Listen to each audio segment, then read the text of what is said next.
बताओ भाई क्या पढ़ रहे थे हम लोग? ट्रांसलेशन। ट्रांसलेशन। ट्रांसलेशन पढ़ रहे थे, राइट? और अभी तक हमने पूरा नहीं किया था, राइट? यो मैम। यस, गुड, इसे याद है। सॉरी, यहाँ पे ना लाइट नहीं है, इस वजह से मैं ये कैमरा ऑन नहीं कर रही हूँ। बिकॉज वैसे कैमरा ऑन करने से नेट भी जल्दी जा सकता है और मैं पंगे नहीं ले रही इस टाइम। लाइट का बहुत दिक्कत है यहाँ पे because of the rain, continuous rain. Okay, so जैसी लाइट आती है तो मैं ऑन कर लूँगी, तब तक तुम इमेजिन कर लो। मैं ही पढ़ा रही हूँ, हमारी टीचर नहीं बदली गई है। कौन है ये? Vijay. Good evening ma'am. Good evening, good evening Vijay. तो मॉलिक्यूलर बेसिस ऑफ इनहेरिटेंस में हम लोग ट्रांसलेशन पढ़ रहे थे और हम लोग पहुंच चुके थे ट्रांसलेशन पे। हम लोग सारे बेसिक बातें पढ़ चुके थे। तो अगर तुमको याद हो तो जो ट्रांसलेशन का प्रोसेस होता है, ट्रांसलेशन, उसके 3 स्टेप होते हैं, ठीक है? एक होता है इनिशिएशन, आई थिंक इनिशिएशन हमने कंप्लीट कर लिया था। फिर दूसरा होता है इलोंगेशन, जब पूरी एक चेन बनेगी अमीनो एसिड की। और third one would be termination, right? क्या ऐसा कुछ था जो मैंने बोला था क्लास के एंड में मुझसे पूछ लेना, मैं तब बताऊंगी? कुछ ऐसा किसी को कहा था क्या? तो मुझे बार बार लगता रहा आज कि मैंने कुछ भूला है किसी बच्चे को बोल के। ऐसा किसी को कहा था मैंने क्या? मैसेज में या कुछ? No ma'am. नहीं? चलो ठीक है, मुझे भल एखा लग गया है फिर। It's okay. नो। तो ठीक है, ठीक है, तो बता दे भाई, इनिशिएशन में याद है तुमको क्या करना होगा अभी तक? अगर मैं तुम्हें सिंपली दूं, ये mRNA है और ये रही उसकी टोपी, क्योंकि हम यूक्रियोट के अंदर ही जनरली पढ़ रहे थे, ठीक है? और ये रही उसकी टेल, ठीक है? और बीच में एक्सॉन्स है और स्टार्टिंग में एक रीजन है जो ट्रांसलेशन में पार्टिसिपेट नहीं करता। इस रीजन को हम क्या कहते हैं? जो टोपी के बाद होता है और पूंछ से थोड़ा सा पहले। यूटीआर। यूटीआर। यूटीआर्स, वेरी गुड, यूटीआर्स होते हैं जो ट्रांसलेशन में कोई रोल प्ले नहीं करते हैं। तो अब इनिशिएशन के लिए मुझे क्या करना है यहाँ पर सबसे पहले? बोलो बोलो, बेटा इतना बढ़ाया था। मैम राइबोसोम की मैम स्मॉल सब यूनिट आएगी। स्मॉल सब यूनिट आएगी। लो, आ गई स्मॉल सब यूनिट। अब कहाँ पर आएगी बेटा? Ma'am start codon AUG. Actually ना, राइबोसोम की छोटी यूनिट पहले आती है और यहीं लगती है यूटीआर के पास, फिर वो इधर को स्लाइड करती है, राइट? जब 5 प्राइम टू 3 प्राइम की तरफ स्लाइड करती है ना, तो फिर वो स्टार्ट कोडोन पे आकर रुक जाती है। स्टार्ट कोडोन की सीक्वेंस क्या होगी? एयूजी। एयूजी। हाँ, तो AUG पे आकर रुक जाती है, ठीक है? ये यूक्रियोट के केस में होता है, राइट? अब AUG पे आ गई, अब क्या करें?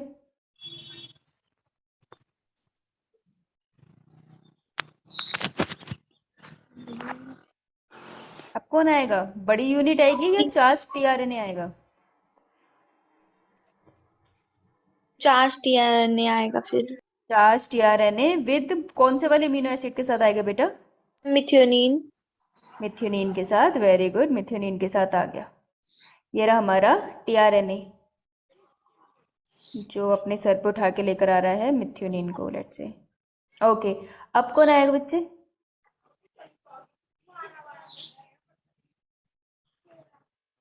अब कौन आएगा? सोचो सोचो। बिग अभी सब हम्म बिग सब यूनिट। हाँ, बिग सब यूनिट ऑफ राइबोसोम।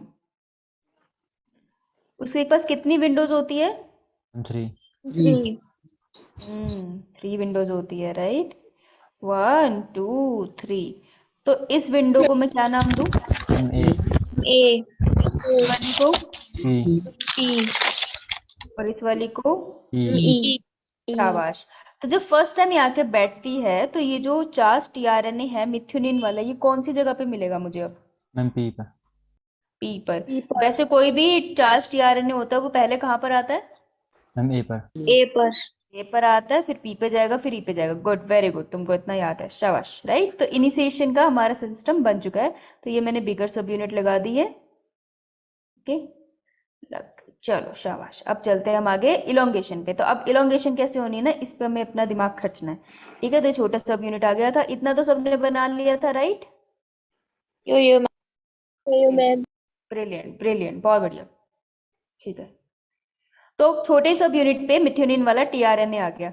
अब जो सेकेंड वाला है ना site, that is a site, ribosome की बिगर ए साइट। अब यहाँ पे सेकेंड चार्ज टीआरएनए आएगा, तो मैं इसको लिख देती हूँ सेकेंड चार्ज टीआरएनए। तो सेकेंड चार्ज टीआरएनए अब यहाँ पर आ जाएगा, करेक्ट, ये यहाँ पर आ गया। अब इसके ऊपर भी एक अमीनो एसिड है, तो ये भी एक अमीनो एसिड है और ये भी एक अमीनो एसिड है। अब क्या करना है हमें, ट्रांसलेशन में इनकी चेन बनानी है ना, तो एक अमीनो एसिड को दूसरे अमीनो एसिड से ज्वाइन करना है through a bond which will be known as peptide bond, और इस बॉन्ड की फॉर्मेशन को करेगा by ribosome itself. Okay, ribosome itself इसकी फॉर्मेशन कर देगा, बस जगह पे आने की देरी होती है। तो जैसे ही ये एक दूसरे के पास पास इस पोजीशन पे आ गए, अब राइबोसोम जो ये बड़ी वाली यूनिट है इनके बीच में बॉन्ड बना देगा, देखो ऐसे पेप्टाइड बॉन्ड बना देगा। तो पेप्टाइड बॉन्ड बन गया, राइट। तो अब क्या होगा, अब 2 टीआरएनए की जरूरत नहीं है। तो अब देखो क्या होगा, ध्यान से देखना इस प्रोसेस को। ये पी वाली पोजीशन पे देखना, पी वाली पोजीशन पे जो टीआरएनए है जिसके पास मिथ्योनिन था, उस टीआरएनए ने अपना बॉन्ड तोड़ दिया है मिथ्योनिन के साथ, ठीक है। अब जो मिथ्योनिन अमीनो एसिड है वो अटैच हो गया है दूसरे अमीनो एसिड के साथ जो अटैच है अपने टीआरएनए के साथ, दैट्स इट। तो ऐसा सा स्ट्रक्चर बन गया और ये टीआरएनए फ्री हो गया। थोड़ी देर में देखोगे ये जो फ्री टीआरएनए है लोनली हो गया ना बिना अमीनो एसिड के, इसका काम सिर्फ अमीनो एसिड डिलीवरी करना था। तो बेसिकली जो टीआरएनए है वो है क्या, टीआरएनए कुछ नहीं है, वो बेसिकली डिलीवरी पर्सन है, डिलीवरी गाय। तो उसने काम कर दिया, अब वो क्या करेगा, अब वो एग्जिट कर जाएगा। तो इवेंचुअली ये वाला जो टीआरएनए है वो यहाँ से रिलीज हो जाएगा, वो पहले इस साइड पर जाएगा, ई साइड पर जाएगा, ई फॉर एग्जिट, और फिर यहाँ से वो रिलीज हो जाएगा। कुछ books E for exit side mention नहीं करती है, लेकिन उसका सिंपली मतलब यही होता है कि वो राइबोसोम की साइड से चला जाएगा, ठीक है। तो अब ये गया कैसे, टीआरएनए अपनी जगह से नहीं हिलता, एक्चुअली पूरा का पूरा राइबोसोम जंप कर जाता है। ओके, तो ये चीज हमको जंप के थ्रू समझनी है। देखो अगर ये एमआरएनए है और यहाँ पर सीक्वेंसेस लिखी हुई हैं ऑलरेडी 1 2 3 1 2 3 1 2 3, ये 3 के सीक्वेंस को हम क्या बोलते हैं वैसे, कोडोन। 3 कोडोन। यस। तो ये जो 3 की सीक्वेंस है उसके साथ टीआरएनए देखो ना बॉन्ड के साथ अटैच है, वो थोड़ी अपनी जगह से ऐसे हिल जाएगा, इट्स नॉट दैट इजी, ठीक है। ये भी यहाँ पे बॉन्ड के साथ अटैच हो चुका है, इसके पास चाहे दोनों अमीनो एसिड है लेकिन ये अपनी जगह से नहीं हिल सकते, ये यहीं बैठे रहते हैं। तो हिलता कौन है, अपनी सारी विंडोज लेके एक जंप आगे ले लेता है, कौन, ribosome. So ribosome will take a jump ahead, वो आगे चला जाएगा, राइट। तो पहले अगर मान लो, इसे ध्यान से देखना और कोशिश करना, अगर तुम समझ पा रहे हो, नहीं समझ पा रहे दैट्स ऑल्सो फाइन, कोई बात नहीं। मान लो ये राइबोसोम की एक विंडो थी, ये दूसरी विंडो है, ये तीसरी विंडो है, लेट्स से, ठीक है। Let's say this is a side, this is P side, this is E side, हम ऐसे ले लेते हैं, करेक्ट। अब देखो अगर मैंने राइबोसोम को जंप करा दिया, एक स्टेप आगे कर दिया, तो थोड़ी देर के बाद तुमको कैसी दिखाई देगी, यही जगह, इसके आगे बना रही हूँ। टीआरएनए वहीं का वहीं रहेगा, वो कहीं नहीं जा रहा, वो अभी भी वहीं है, वो सिर्फ एग्जिट करेगा जब उसे राइबोसोम से बॉन्ड तोड़ के जाना है, फिर वो कहीं नहीं रुकेगा, वो सीधा बाहर निकल जाएगा। देखो ऐसे देखना, सेम के सेम टीआरएनए है, अपनी अपनी जगह पर टिके हुए हैं, सिर्फ राइबोसोम की यूनिट ने जंप कर दिया। तो जब वो जंप करेगी तो यहाँ पे कौन सी विंडो आ गई, अब देखो उसकी, बोलो बोलो, ई विंडो। यस, यहाँ पर आ गई ई विंडो, ये रही पी और ये रही ए। अब कौन कौन सी खाली दिखाई दे रही है तुमको, पी खाली दिख रही है और ए खाली दिख रही है, इसको कहते हैं राइबोसोम की जंपिंग। तो जो राइबोसोम होते हैं ना, छोटी और बड़ी दोनों यूनिट, ये दोनों यूनिट आगे की तरफ जंप कर जाती है, ये है 5 प्राइम एंड और ये है 3 प्राइम एंड। तो ये 3 प्राइम एंड की तरफ जंप कर जाती है। क्यों जंप कर जाती है, क्योंकि यार आगे की सीक्वेंस भी तो इनको पढ़नी है, ये वाली सीक्वेंस को भी तो रीड करके अमीनो एसिड लगाने हैं। तो अब इनको ये खिड़कियां वहां पर लेकर जानी है जहाँ पे सीक्वेंस हो। तो अब देखो ये विंडोज खाली है, ये सीक्वेंस अवेलेबल है, अब इन सीक्वेंस के कॉम्प्लीमेंट्री एंटीकोडोन वाला टीआरएनए आएगा अपने अमीनो एसिड के साथ और एक और अमीनो एसिड इस चेन में अटैच करवा देगा। इतनी बात समझ में आई, क्या बोला मैंने अभी, यो मैम। यो मैम। पक्का समझ में आई। अनीश कल समझ नहीं आ रही थी ना, साहिल, विजय, निशान, यस मैम। ठीक है। अभी इसको थोड़ा सा और समझते हैं। ये मैं कल तुम्हें जंप करवा के कोशिश कर रही थी परसों, पर खैर नहीं समझ आई, इट्स ओके। मैं ये कहना चाहती थी कि अगर ये 3 इंडिविजुअल्स है, तुम कुछ भी मत सोचो, अगर ये 3 इंडिविजुअल्स है और ये 3 गड्ढे से है, लेट्स से ये 3 पोजीशन पे खड़े हैं, 1 2 3 पोजीशन, अगर ये सब एक स्टेप आगे ले ले, जंप कर ले, ये जंप कर रहे हैं और एक जंप करके आगे चले जाए, तो जो इंडिविजुअल, लेट्स से ये, क्या नाम दूं मैं से, ईना, मीना, टीका, ओके, सो ईना मीना टीका खड़ी है अपनी अपनी पोजीशन पे। अगर ये एक जंप आगे लेती है, एक स्टेप आगे रहती है, तो ईना पहले खड़ी थी 1 पे, अब ईना कहाँ मिलेगी तुम्हें? मैम 2। 2 पे। हाँ, 2 पे मिल गई, राइट। अगर मीना खड़ी थी 2 पे, तो वो कहाँ मिलेगी? मैम 3। 3 पे। 3 पे। और टीका खड़ी थी 3 पे, तो वो कहाँ मिलेगी? मैम 4। 4 पे। 4 पे। एग्जैक्टली सेम चीज हमने कुछ नहीं करी है, ये ईना मीना टीका कुछ नहीं है, बस राइबोसोम्स की विंडो है। ओके, तो बस राइबोसोम्स की विंडो आगे की तरफ खिसका देनी है अपनी सीक्वेंस पे। अब इसको यहाँ समझते हैं, ये देखो।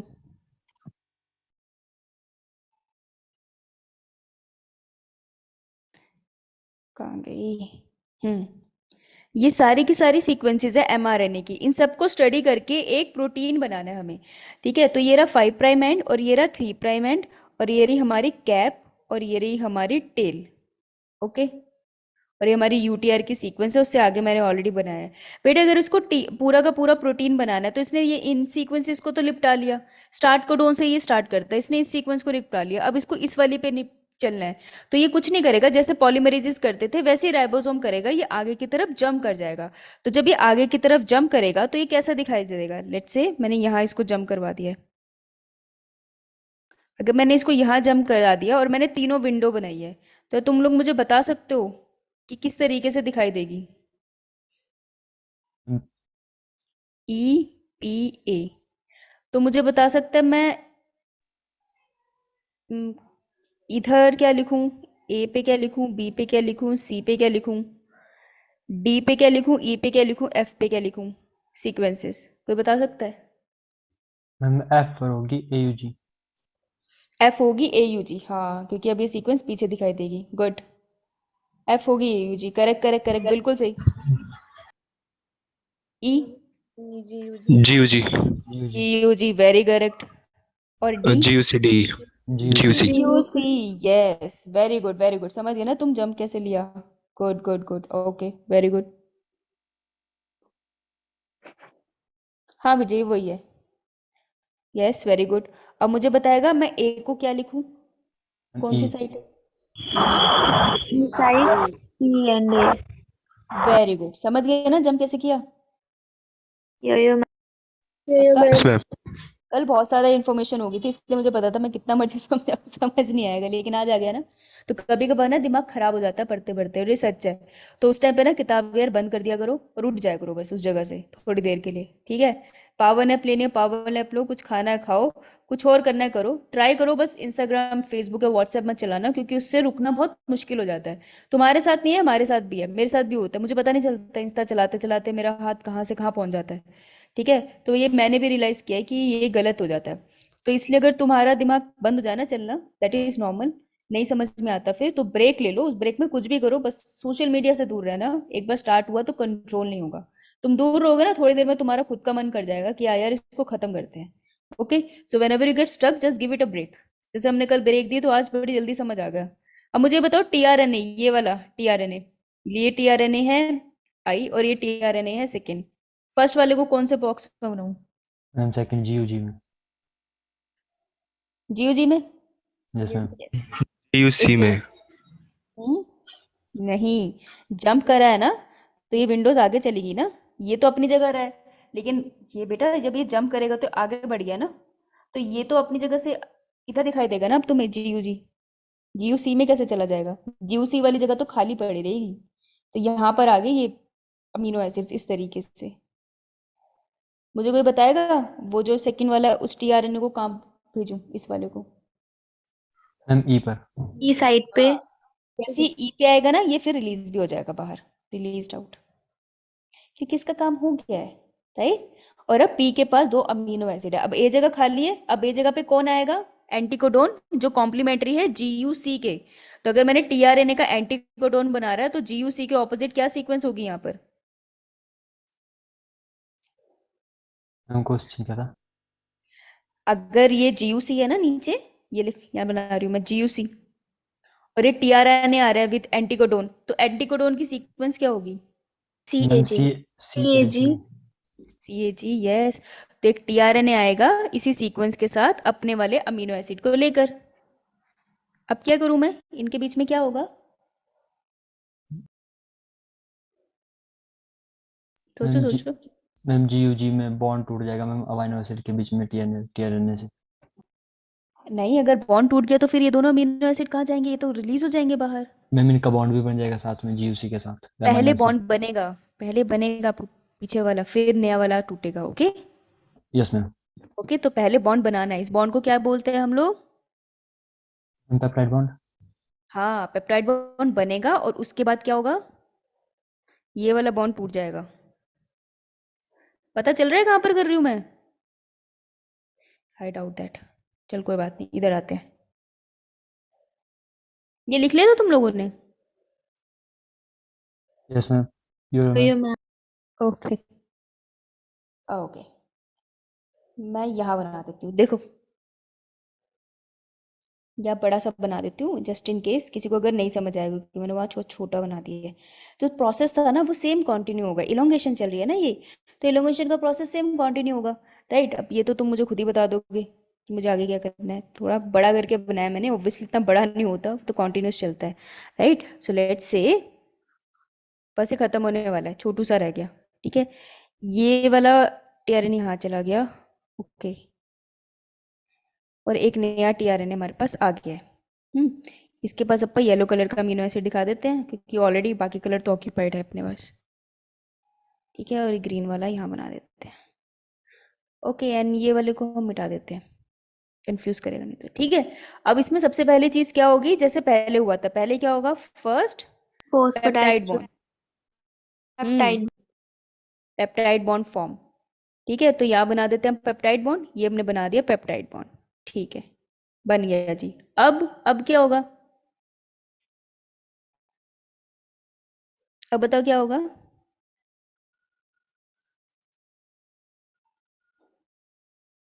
बोलो बोलो। मैम पी साइड पर अमाइनो एसिड का बॉन्ड tRNA से टूट जाएगा। Yes, very good. तो अमीनो एसिड का जो बॉन्ड है वो टूट जाएगा टीआरएनए से, यहाँ से। तो अब हम यहाँ पे ध्यान से देखेंगे, देखो टूट गया, क्योंकि इस टीआरएनए को रिलीज करना है ना बेटा, अब इसने आजाद होने जाना है, इसलिए। तो यहाँ से टीआरएनए का बॉन्ड टूट गया, करेक्ट। अब थर्ड स्टेप क्या होगा?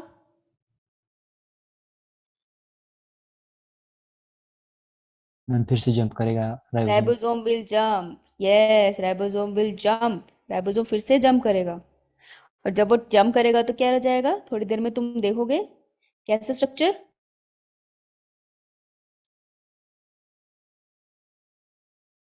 थोड़ी देर में तुम देखोगे कि ये वाला टीआरएनए यहाँ आ गया है, जो खाली वाला बचा है नेट से, ये वाला टीआरएनए यहाँ आ गया है, और ये जो तीनों अमीनो एसिड्स है ना, वो तुमको आराम से यहाँ से दिखाई देंगे। यहाँ बना दूं मैं येलो, उसके ऊपर हमारा रेड, उसके ऊपर हमारा ग्रीन, देखो सब एक साथ आ गए, राइट? और ए साइड जो है हमारी दोबारा से खाली हो गई, कुछ इस तरीके से तुमको दिखाई देगा। ये बात समझ आई? Yo ma'am. मैम तो अगर तुम ध्यान से देखो तो यार, ये बार बार हम जो अमीनो एसिड के गोले से बना रही, ये क्या है? ये है प्रोटीन। यस, लॉन्ग होती हुई प्रोटीन की चेन, राइट? प्रोटीन चेन जब वैसे तो कम से कम 100 तक जाएगी अमीनो एसिड का स्ट्रक्चर, तब हम उसको बोलेंगे प्रोटीन की चेन बनी, राइट? लेकिन हम यहाँ जनरली यूज कर सकते हैं कि प्रोटीन की जो नई चेन बनती है ना, वो ये बनती है। इस तरीके से इलोंगेशन होती चली जाएगी। अब जितना लंबा एमआरएनए होगा बेटा, उतनी लंबी प्रोटीन की चेन बन जाएगी ना, करेक्ट? बात सही? Yo ma'am. ठीक है, सो देखो यही बात यहाँ लिखी है, द प्रोसेस विल कंटिन्यू, यही प्रोसेस कंटिन्यू होता रहेगा। A new charge tRNA will alive at A site. NEET का क्वेश्चन बनता है यहाँ से कि न्यू चार्ज टीआरएनए राइबोसोम की कौन सी साइट पे आता है? वो ए साइट पे आता है, एक्सेप्ट मिथ्योनिन, सिर्फ मिथ्योनिन है जो पी साइट पे आता है, राइट? तो ए साइट पे नया चार्ज टीआरएनए आ गया, उसके बाद the bond between amino acid eight the P site and A site will be formed. तो ए साइट और पी साइट के बीच में, अमीनो एसिड के बीच में बॉन्ड बनेगा। Bond between tRNA at the P site will break. जो पी साइट पे tRNA है उससे बॉन्ड ब्रेक होगा। तो ये क्वेश्चन बन सकता है नीट में, अगर डिफिकल्ट क्वेश्चन हुआ तो। फिर all amino acid will be attach to the A site tRNA. तो जब भी तुम देखोगे पीछे जाके, ए साइट ऑफ टीआरएनए के ऊपर ही तो अटैच हो रहे थे सारे अमीनो एसिड। पहले देखो, पहले यही अटैच होते हैं सारे के सारे, राइट? यही बात रिटर्न में कह दी। तो स्टेप वाइज करना ट्रांसलेशन को जब पढ़ोगे। देखो, the ribosome will jump again and the read the other codon the same way. Ribosome ने फिर से जंप किया और सेम तरीके से इसको रीड करा। As a result the chain of the amino acid will keep on elongating. तो इसी वजह से अमीनो एसिड की एक लंबी सी चेन बन जाएगी, इस तरीके से बनती जाएगी। लेकिन बेटा एक पॉइंट आएगा ना, जब एमआरएनए की सीक्वेंस भी खत्म हो जाएगी, राइट, इतनी एमआरएनए की सीक्वेंस थी, इतनी उसने चेन बना दी है, अब आगे तो सीक्वेंस ही नहीं है, तो अब इस प्रोसेस को स्टॉप होना है। ओके, तो ये प्रोसेस इस तरीके से स्टॉप होगा कैसे, राइट, क्योंकि यूटीआर की सीक्वेंस भी तो आएगी, ये देखो ये यूटीआर की सीक्वेंस है जिसको रीड नहीं करना है, राइट। तो यहाँ के करीब आते हुए इस चेन को रुकना है, ये टेल वाले रीजन पे भी इसको रीड नहीं करना राइबोसोम को। तो राइबोसोम को कैसे पता चला कि यार मुझको यहाँ आके रुकना है, उसको पता चला with the help of stop codon. ठीक है, तो प्रोसेस को स्टार्ट करने के लिए जो हमें चाहिए था उसको हम कहते थे स्टार्ट कोडॉन। हाँ, जो था हमारा कौन सा, AUG हाँ, और स्टॉप कोडॉन हमारे पास कितने हैं, जी 3 UA हाँ, UAG and UGA UGA। Very good, शाबाश, बहुत अच्छे बहुत अच्छे। ये बहुत कॉमन क्वेश्चन है, स्टॉप कोडॉन कौन से होते हैं, गुड, तुमको याद है, very good, right. So ribosome arrives at the stop codon sequence. So देखो अब राइबोसोम जैसे जैसे जंप मारता मारता ना एक पॉइंट आएगा जब ये स्टॉप कोडॉन की सीक्वेंस में आएगा। तो देखो ये रही ए साइड, ये रही पी साइड, ये रही ई साइड, ए साइड खाली और वो आ गई यूएए पे जो है हमारा स्टॉप कोडॉन। बेटा अब स्टॉप कोडॉन पे आई ना, कायदे से तो ए साइड पे टीआरएनए को आना चाहिए, लेकिन टीआरएनए किसी भी स्टॉप कोडॉन को रीड करने के लिए एंटी कोडॉन नहीं रखता। मतलब अगर ये मेरा टीआरएनए था जिसका स्ट्रक्चर मैंने तुमको कहा था खुद से याद कर लेना, आई होप तुम लोगों ने कष्ट करके किया होगा, नहीं किया तो कर लेना, कभी कभार इसके स्ट्रक्चर की लेबलिंग आती है, ये इस पे क्वेश्चन आ जाता है, ठीक है, तो ये तुम कर लेना, एनसीईआरटी पे दिया हुआ है। तो ये जो स्टॉप कोडॉन ये है हमारा कोडॉन, इसको हम कहते हैं ना कोडॉन, तो ये रहे हमारे एंटी कोडॉन्स। एंटी कोडॉन्स ही तो होते हैं जिसके कॉम्प्लीमेंट्री उसने क्या लगा रहा होता है, अमीनो एसिड, राइट। लेकिन ऐसा कोई एंटीकोडोन है ही नहीं जो इसके ऑपोजिट हो, यानी कि हमारे पास कोई भी AUU एंटीकोडोन नहीं है। तो जब एंटीकोडोन है ही नहीं तो टीआरएनए आता ही नहीं है। लेकिन एक फैक्टर होता है, एक प्रोटीन होता है, जो प्रोटीन बना देते हैं यहाँ पर, एक प्रोटीन है ये वाला, इसका नाम है रिलीजिंग फैक्टर। रिलीजिंग फैक्टर, देखो जब भी बायोलॉजी में किसी टर्म के आगे, बायोलॉजी में सिर्फ, ओके, जब किसी टर्म के आगे फैक्टर वर्ड लिखा हो, इसका मतलब है कि इसके ऊपर रिसर्च अभी भी चल रही है, अभी रिसर्च कंप्लीट नहीं हुई है। तो मुझे और साइंटिस्ट किसी को भी रिलीजिंग फैक्टर के बारे में बहुत कम नॉलेज है कि वो किस तरीके का दिखता है या क्या करता है। हम बस इतना पता है कि वो ट्रांसलेशन के टाइम पे स्टॉप कोडॉन पे जब राइबोसोम पहुंचता है तो ये जो रिलीजिंग फैक्टर है वो यहाँ के लग जाता है। जब ये यहाँ के लगता है ना, ये पता है क्या करता है, इसको पानी बहुत पसंद है, बादलों की तरह, ये देखो बादलों की तरह तो बना है, इसको पानी बहुत पसंद है और ये क्या करता है, पानी फेंक देता है इस चेन के ऊपर, ठीक है।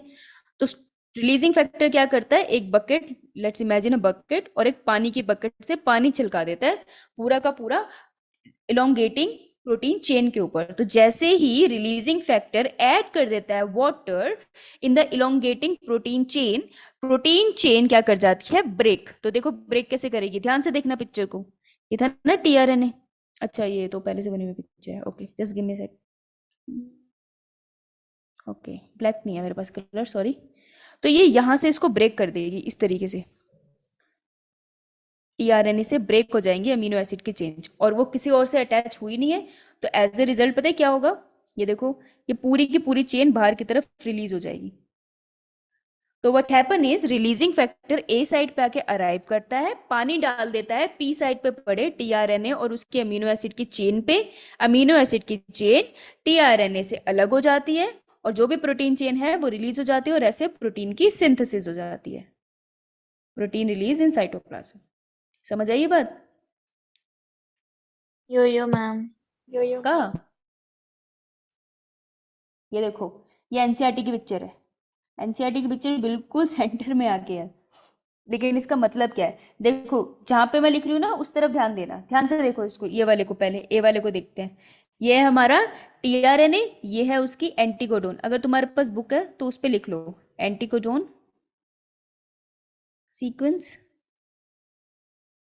ठीक है, और ये है क्या, ये रिप्रेजेंट कर रहा है हमारा अमीनो एसिड, ठीक है। और ये देखो किस साइड पे जा रहा है, इन्होंने साइट नहीं बनाई ना, लेकिन ये किस साइड पे जा रहा है, ये है हमारी ए साइट, तो तुम चाहो तो लिख सकते हो, ओके।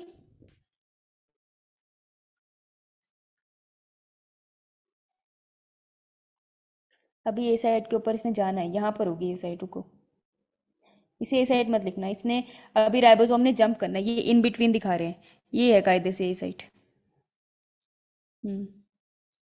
और ये देखो, ये वाली क्या है, ये जो इतनी लंबी सी दिखा रहे हैं, ये इलोंगेटिंग ग्रोइंग पॉलीपेप्टाइड चेन है। तो पेप्टाइड बॉन्ड है ना इसके बीच में, अमीनो एसिड के बीच के बॉन्ड को पेप्टाइड कहते हैं, और बहुत सारे एक दूसरे से अमीनो एसिड जुड़े हैं तो उसे पॉलीपेप्टाइड कहते हैं, राइट। प्रोटीन को पॉलीपेप्टाइड भी कहते हैं। तो ये हमारी प्रोटीन की चेन बन रही है यहाँ पर। और ये देखो, ये तुमको दिखा रहे हैं कि एग्जिट कर रहा है, this is an E site, it represents E site and this represents P site. तो ई साइट पे ये तुमको दिखा रहे हैं, ये क्या है, टीआरएनए रिलीज आउट, रिलीज हो रहा है बाहर। देखो इसके ऊपर कोई अमीनो एसिड नहीं लगा। समझ आई ये वाली पिक्चर? यो नो मैम। मैम। पक्का? तो इसको चाहो तो अपने उसमें आएगी। लेबल भी कर सकते हो। और देखो ये 5 साइड से 3 प्राइम एंड की तरफ जा रहा है, ये क्वेश्चन आ सकता है। ठीक है, कि कौन सी डायरेक्शन है प्रोटीन सिंथेसिस की चेन इलोंगेट हो रही है। तो 5 प्राइम की तरफ से 3 प्राइम की तरफ इलोंगेट हो रही है। Okay, so don't forget this, क्योंकि ये बात ना ज्यादा एनसीईआरटी में डिस्कस होती नहीं है, पर ये एक इंपॉर्टेंट पॉइंट हो जाता है। जनरली ऐसे क्वेश्चन डिफिकल्ट लेवल पे आ जाते हैं। ओके, तो ये नीट के पॉइंट से इंपॉर्टेंट है। क्लियर? No ma'am. ओके,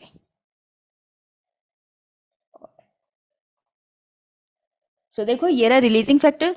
तो चाहो तो इसको ड्रॉ कर सकते हो फटाफट। ये लिखा है किसी ने ये points? No ma'am. No ma'am. बेटा ये नोट कर ले, नो मैम। तुम ये नोट कर लो, तब तक मैं एक डाउट ले लेती हूँ विजय का।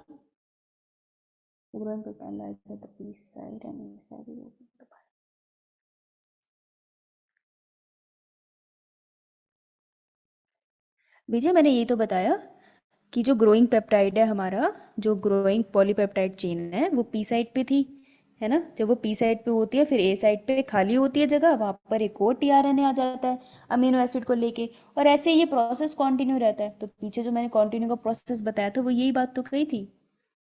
एमाइनो असाइल टीआरएनए का मतलब होता है चार्ज टीआरएनए। ठीक है, ये लिख लो कहीं, एमाइनो सारे लिख लो, एमाइनो असाइल टीआरएनए का मतलब है, it means tRNA with amino acid, और tRNA with amino acid is also known as charged tRNA। तो ये एक ही वर्ड है सारे, वही बात उन्होंने बस अलग से इंग्लिश में लिख दी। ओके,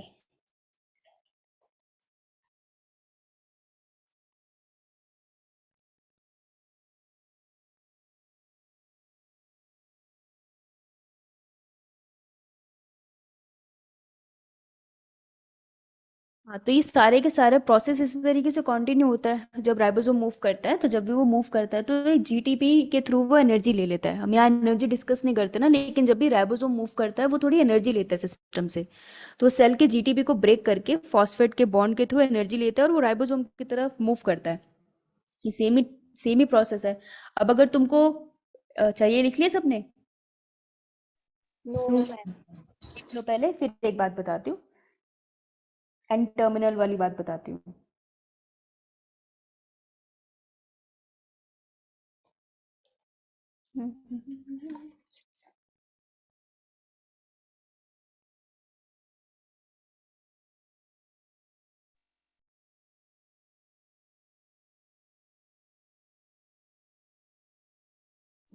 मैम एटीपी तो सुना है, पर मैम जीटीपी क्या होता है मैम? ये भी फॉर्म ऑफ एनर्जी है।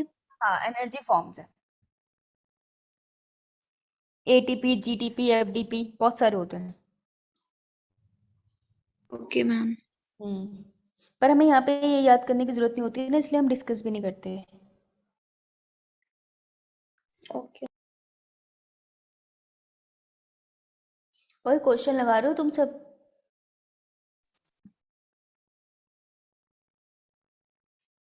बेटा कोई भी एक एक प्रैक्टिस बुक खरीद लो क्वेश्चंस के लिए, चाहे तुम एनसीईआरटी वाली कोई खरीद लो, जिसमें एनसीईआरटी के ही थ्योरी को वो क्वेश्चन के फॉर्म में लिख के भेजते हैं, या एजर्शन रीजन की एम्स की बुक ले लो, या फिर नीट के प्रीवियस ईयर की ले लो, लेकिन कोई एक बुक ले लो एमसीक्यू के लिए। नहीं तो ऑनलाइन कुछ डाउनलोड कर लो, नहीं तो जो अवंती के साइट पे अपडेट होते हैं क्वेश्चन बैंक, वहाँ से प्रैक्टिस करो, लेकिन क्वेश्चन बैंक प्रैक्टिस करो।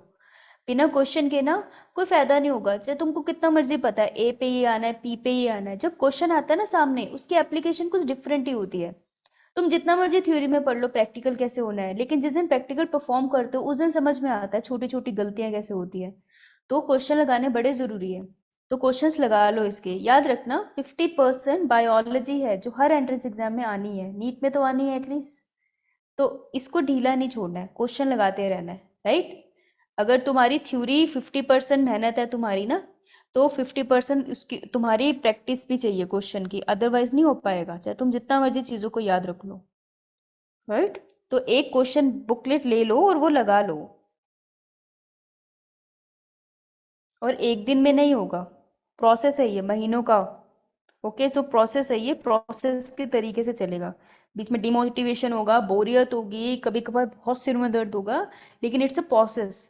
Okay, so apply questions.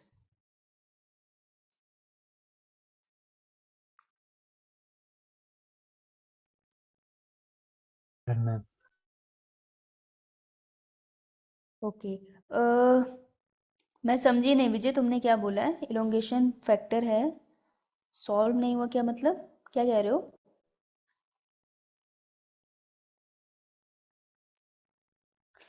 साहिल, मैं एक बार तुमको एक बार दोबारा से रिसर्च करके कल तक बताती हूँ कौन सी बुक की सजेशन जो तुम मांग रहे हो ना, ठीक है। एंड विजय, मुझे तुम्हारा क्वेश्चन नहीं समझ आया, क्या कह रहे हो आप? मैम जी, इलोंगेशन फैक्टर जो है वो अभी तक शो क्यों नहीं हुआ? वो ये रहा इलोंगेशन फैक्टर यार, सॉरी, इलोंगेशन फैक्टर शो क्यों नहीं हुआ, मैं समझी नहीं। अमीनो एसिड से पेप्टाइड बॉन्ड बनती है और ये प्रोटीन की चेन बन जाती है। इसके अलावा जो तुम पॉइंट्स बोल रहे हो वो हम लोग नीट में नहीं करते हैं ना, नीट लेवल पे, इसलिए हम उसे डिस्कस नहीं करते। यहाँ पे बहुत सारे एंजाइम्स आते हैं अभी भी, बहुत सारे एनर्जी के पॉइंट्स आते हैं, पर आप लोगों के लेवल पे ज़रूरत नहीं है, इसलिए हम डिस्कस नहीं करते, ठीक है। अब मैं तुमको दो चीज़ें बता देती हूँ, एक होती है शाइन डेलगैनो सीक्वेंस, स्पेलिंग देख लेना। आई एम नॉट श्योर डेगैरो था डेलगैनो था, मुझे अभी क्लिक हुआ तो मैं बता देती हूँ कि हम अभी तक जो ट्रांसलेशन कर रहे थे वो तो यूकैरियोटिक सेल में कर रहे थे ना, राइट। तो अब हम करते हैं प्रोक्रियोटिक सेल में, थोड़ा सा फर्क होता है।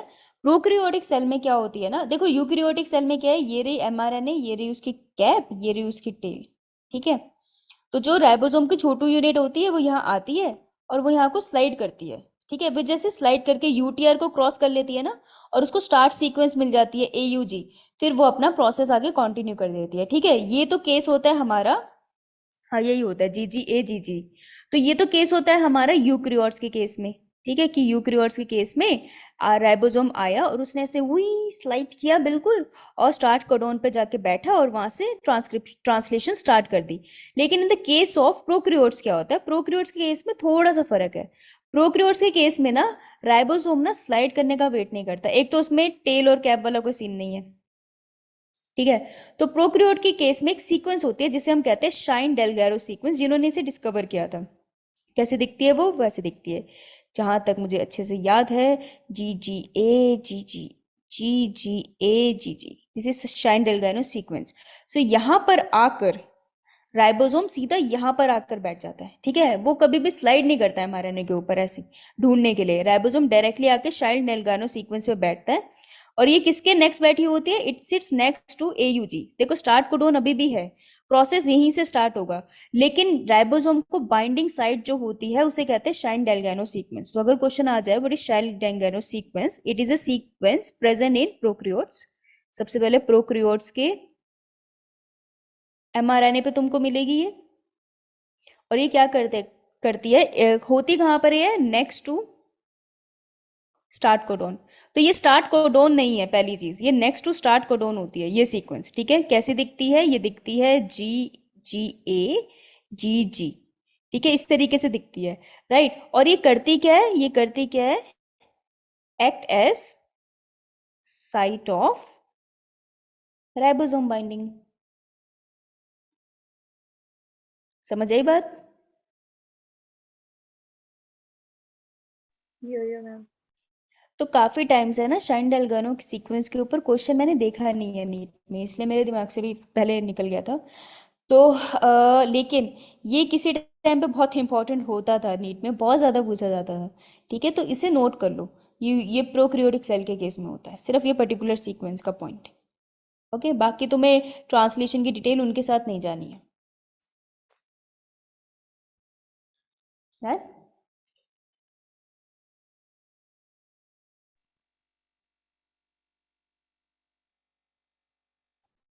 हाँ, तो बेटा अभी 2022 चल रहा है ना, 2004 में पूछा गया तो बहुत पहले का क्वेश्चन है ना।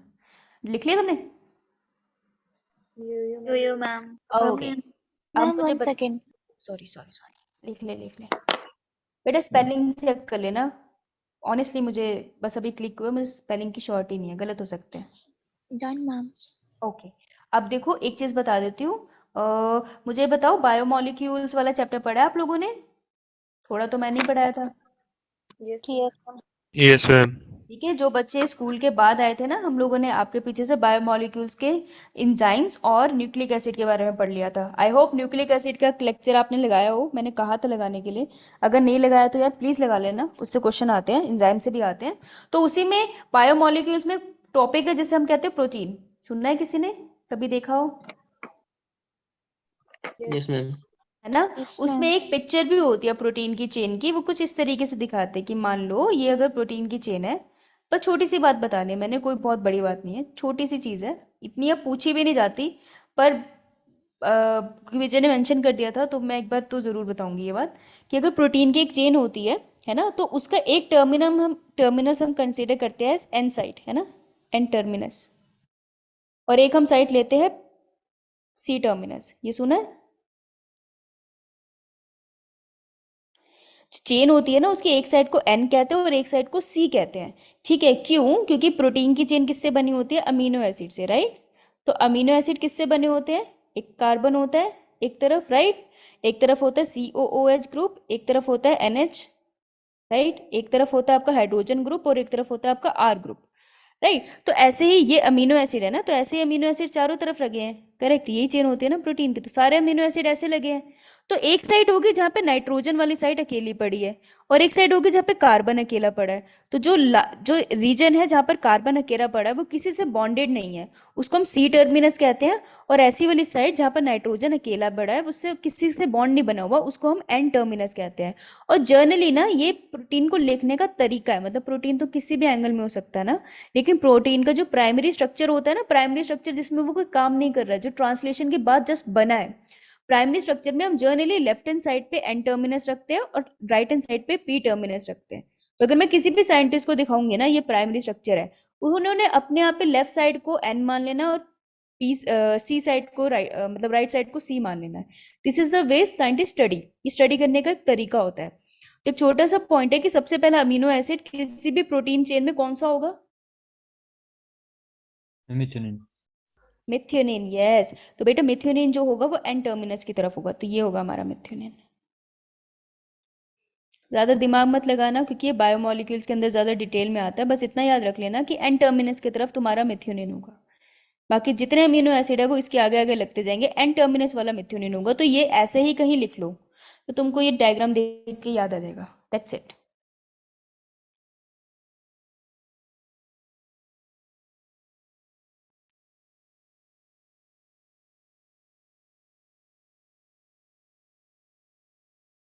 डन? यो। ओके चलो, अब मिलते हैं वो चीज क्वेश्चन फ्री के क्वेश्चन है, ठीक है? तो ये वाला जो लेक्चर अब मैं तुम्हें करने वाली हूँ ये है फ्री, फ्री मार्क्स, ये फ्री के मार्क्स है। इसमें बस तुमको एक चीज करनी है, वो है रट्टा। जितना रट सकते हो रट लो, लिटरली जितना रट सकते हो रट लो, इससे फ्री मार्क्स आने वाले हैं, ठीक है? तो मॉलिक्यूलर बेसिस ऑफ इनहेरिटेंस में एक टॉपिक आता है जिसे कहते हैं ह्यूमन जीनोम प्रोजेक्ट, सुना है? Yo ma'am. एनसीईआरटी के पेज नंबर कौन सा है, कोई बता दो मुझे।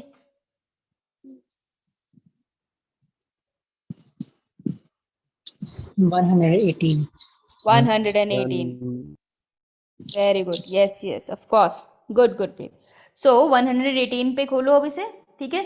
अभी पहले मेरे से सुन लो, उसके बाद ह्यूमन जीनोम प्रोजेक्ट पढ़ लेना जितना एनसीईआरटी में है। मेरी बात सुनो, कोई भी ह्यूमन जीनोम प्रोजेक्ट को नहीं पढ़ेगा किसी भी हेल्प बुक से, ठीक है, अगर तुम्हें पढ़ना है पढ़ लो, लेकिन लर्न तुम सिर्फ एनसीईआरटी करोगे और एनसीईआरटी के एक एक लाइन करोगे। लिटरली तुम ह्यूमन जीनोम प्रोजेक्ट को इस तरीके से पढ़ोगे कि जब तुम बुक बंद कर रहे हो तो तुम उसमें लिखी हर एक लाइन को लिख सकते हो एज इट इज अपनी कॉपी में। इसको कहते हैं सॉलिड रेक्टाफिकेशन, और इसमें बहुत सारे बार तुम्हें इससे लिखना पड़ेगा, लेकिन ये फ्री के नंबर है, लिटरली फ्री के नंबर है, क्योंकि ये डायरेक्ट क्वेश्चन पूछा जाता है, ये फैक्ट है, ये बदले नहीं जा सकते, इसे मॉडिफाई नहीं कर सकते, वो उनसे डायरेक्ट क्वेश्चन ही देना पड़ेगा। तो डायरेक्ट क्वेश्चन मतलब फ्री के नंबर। तो ह्यूमन जीनोम प्रोजेक्ट का तुम्हारा इतना सॉलिड रट्टा होना चाहिए, जो भी लर्न करेगा सिर्फ एनसीईआरटी लर्न करेंगे, ज्यादा है तो क्लास का कुछ लर्न करेंगे, मैं क्लास में भी एनसीईआरटी वाला ही लाई हूँ, ठीक है। एक्स्ट्रा बुक की इन्फॉर्मेशन ह्यूमन जीनोम प्रोजेक्ट में कोई याद नहीं करेगा। Okay, is it clear? Ma'am तो जीनोम होता क्या है? A haploid set of chromosome in an organism. Let's say ये सेल है, ठीक है, ये मेरा स्किन का सेल है, इसके अंदर न्यूक्लियस होगा, राइट? होगा कि नहीं? होगा कि नहीं?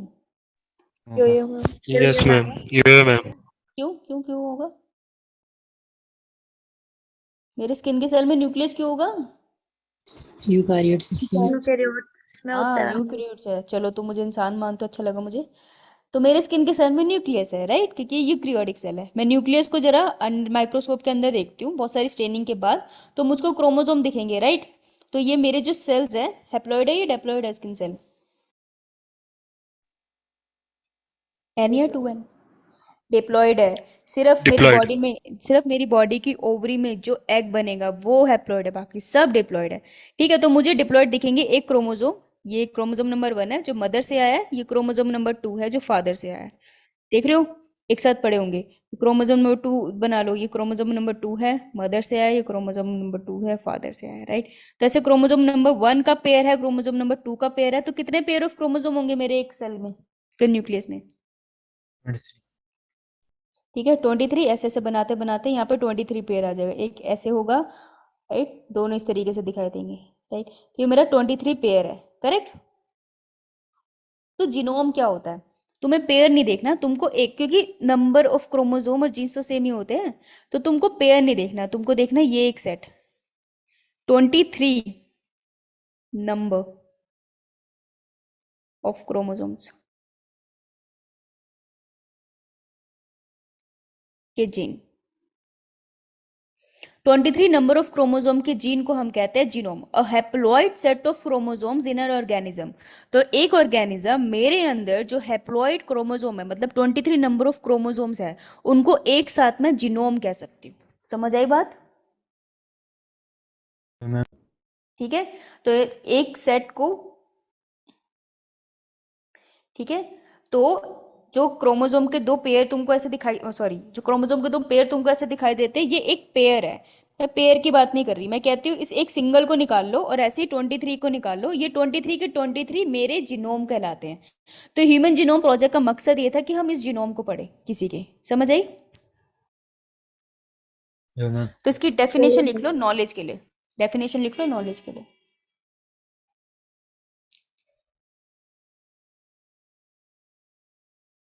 विजय, इसकी फुल फॉर्म लिखना जो तुमने लिखा है।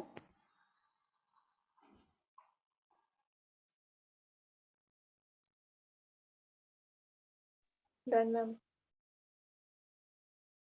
सबका done? Yes ma'am. Ma'am yes ma'am. Okay, चलो फिर ह्यूमन जीनोम प्रोजेक्ट की तरफ आगे बढ़ते हैं। ओके, सो ये देखो, ह्यूमन जीनोम प्रोजेक्ट में हमने किया क्या है। ह्यूमन जीनोम प्रोजेक्ट जो था, अभी बताएंगे कि नेशनल इंस्टीट्यूट ने क्या किया विजय। ह्यूमन जीनोम प्रोजेक्ट जो है उसने क्या करना था, बेसिकली उसने एक कंप्लीट सेट ऑफ क्रोमोसोम की सीक्वेंस को आइडेंटिफाई करना था। किसकी? ह्यूमन की।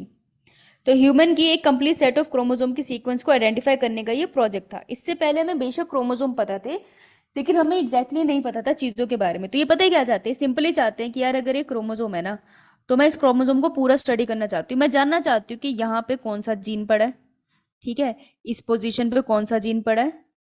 इस सब की स्टडी करने को हम कहते हैं ह्यूमन जीनोम प्रोजेक्ट। तो एक सेल के एक न्यूक्लियस के अंदर जितने भी एक क्रोमोसोम का एक हैप्लॉइड सेट है ना, मुझे सारे निकाल के उसकी स्टडी करनी है कि किस क्रोमोसोम पे कहाँ पे कौन सा जीन पड़ा है। क्रोमोसोम नंबर 1 पे कौन कितने जीन है, कहाँ कहाँ पड़े हैं, क्रोमोसोम नंबर 2 पे कितने जीन है, कहाँ कहाँ पड़े हैं। ये मकसद था ह्यूमन जीनोम प्रोजेक्ट का। इतनी बात समझ आई? करना क्या है?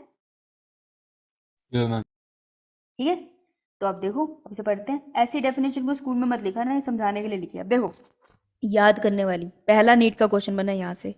ह्यूमन जीनोम प्रोजेक्ट, ये ऐसे स्टेटमेंट बेस आ सकता है जैसे which of the following statement is A correct. ठीक है, 6 स्टेटमेंट दे दिए, 4 स्टेटमेंट दे दी, तो उसमें से 3 स्टेटमेंट इनमें से आ सकती है, तो तुमको करेक्ट स्टेटमेंट पता होनी चाहिए। तो यहाँ से रटना स्टार्ट करना है। कब स्टार्ट हुआ था ये? 1990, सॉरी 1900 क्या बोल रही हूँ यार मैं, 1900 में ये स्टार्ट हुआ था। ठीक है, तो ये रटाफिकेशन वाली इंफॉर्मेशन है। उसके बाद, अरे यार कुछ गलत है, 1900 में कहाँ से हो गया था? 1990 में हुआ था। एक second, sorry, let me check. 1990 होना चाहिए, सर 1990 है यार, गलत लिखा मैंने, सॉरी।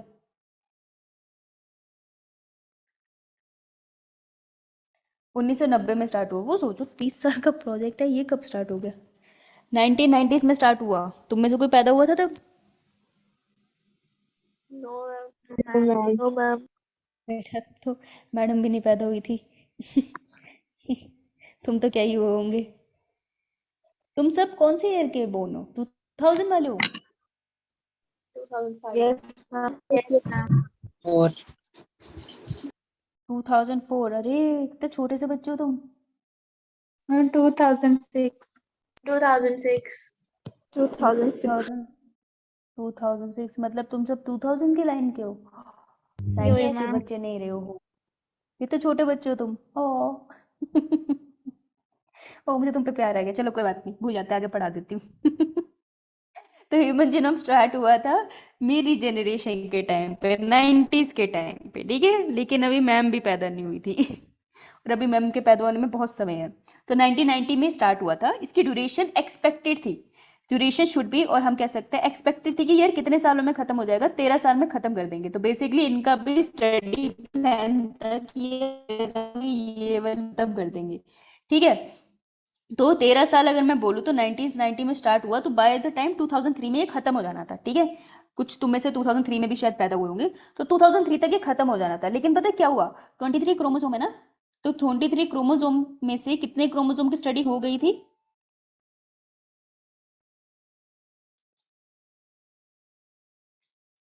तुम्हें बिल्कुल आइडिया नहीं है। अरे सो के आते हो क्या? सारे क्रोमोसोम की स्टडी हो गई थी एक्सेप्ट 1। जैसे सेकेंड,